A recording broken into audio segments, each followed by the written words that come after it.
This review will also be somewhat of a story and change in opinion. I first watched Violet Evergarden a long time ago, at least it felt that way. Besides enjoying it, I did shamelessly get bored at certain parts and went through some scenes faster than I should have. I was barely beginning to do reviews, and my videos were at their worst production quality at the time. Regardless, it was a series that made me pick up my phone and just do something because it made me feel passionate enough to want to talk about it, and use whatever outlet I could to express how I felt about it. I had to make something out of nothing. I knew even less what I was doing, though it was an honest attempt at least.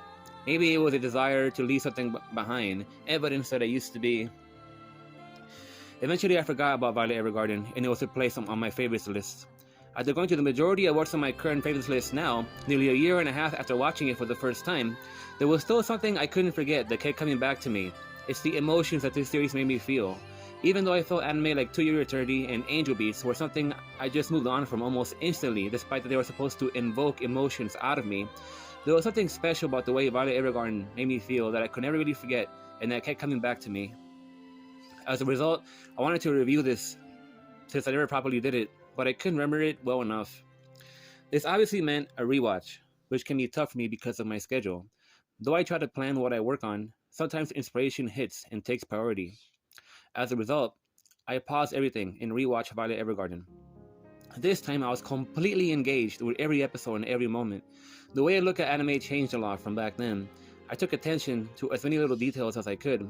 What were the staff trying to communicate here to the audience? I picked up a lot of the little details as Violet Evergarden slowly began to rebuild the jigsaw puzzle of her emotions. I saw things that I didn't see before and enjoyed the rewatch significantly more. It's odd that I already know what happens for the most part, and yet the experience was better than the first. Regardless, I still am not a supporter of being spoiled. Some don't care. I think that watching something not knowing and knowing are two different experiences. You can lose a certain type of experience in watching if you already know what happens. All the familiarities came back to me. A scared child gets taken in by a soldier, is taught and given a purpose in life. Because of the realities of war, the two end up getting separated into obscurity by an explosion. What was left right before were the words, "I love you." Perplexed, Violet couldn't understand at the time what the Major meant by that. The words went through her, as all she was taught before the Major was just how to kill. She was a broken child to the extent she was reduced to an animal. After it all, she struggled to find a place in life and to try to understand what those words meant. This led to her becoming a doll in a career that she hopes will help her understand. Even as she develops as a character, that animal-like state comes back to her at times. This will be a journey that will restore her colors bit by bit as she went. As a result of this interesting career choice, she becomes a witness to human unfortune. As she feels the pain of the unfortunate people she meets, she begins to somewhat understand. Feeling pain is to understand, the most purest and sincere of ways.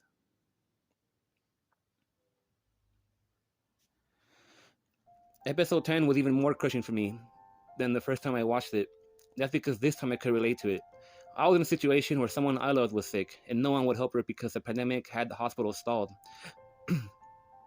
For months, I watched her slowly dying in front of me, and to be reduced to a sickly, skinny person. I couldn't look at her, and when I did look at her eyes, they were sunk into her skin because she had lost so much weight.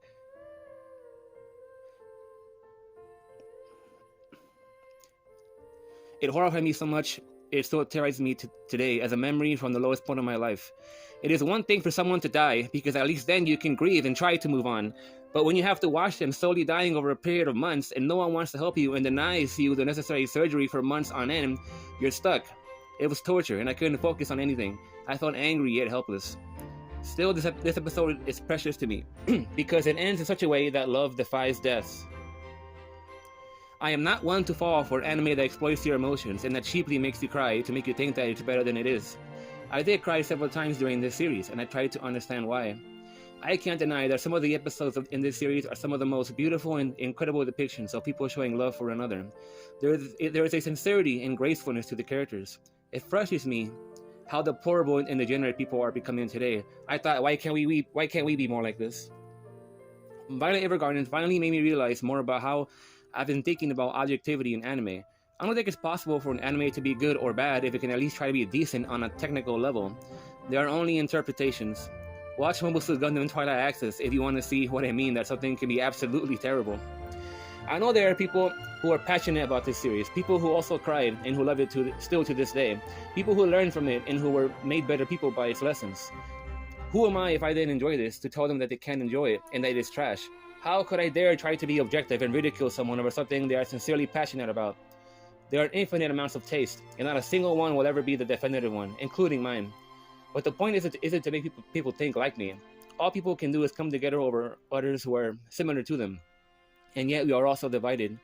For those who say this is boring melodrama, I would advise you to think more about that opinion. It's fine for people to enjoy well-meaning anime that you don't. It's fine for people to not enjoy what you do. At least try to understand what Violet Evergarden tried to say.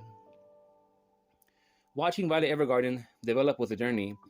It is all in the little details, from quick realizations and expressions, hearing meaning behind words she didn't know, and watching different types of emotional pain. She begins to somewhat understand to the point she goes completely against her former self. All this because she wants to understand I love you and to see the major again. As an extreme compliment to these developments is the soundtrack. It's a gorgeous soundtrack I still listen to this day. Each song, you could say, has a meaningful value behind it towards something that happens in the series. My favorite song is Always Watching Over You, and I was flooded with emotions instantly when I heard it again because suddenly I remembered what it meant. Sure, the action in this can look a bit ridiculous, and yet everything has its flaws. Anime can be like people, you have to accept the flaws. Sure, there are some practices and customs during this time period that aren't acceptable now. Just because I enjoy Violet Evergarden doesn't mean I can accept them. If you want your anime to be 100% not problematic, you might as well just stop watching it altogether. Societies have flaws and anime will depict them. That just doesn't mean you have to accept them. Nothing is perfect. What then is the purpose of a 100 out of 100 score? I don't believe in that type of scoring system. Violet Evergarden doesn't have to be perfect. It made me feel in such a way that it is significant. It teaches life lessons that are valuable. It shows you well-meaning characters and incredible growth. It presents itself as a honest series with music that complements alongside some of the most elegant animation I've ever seen.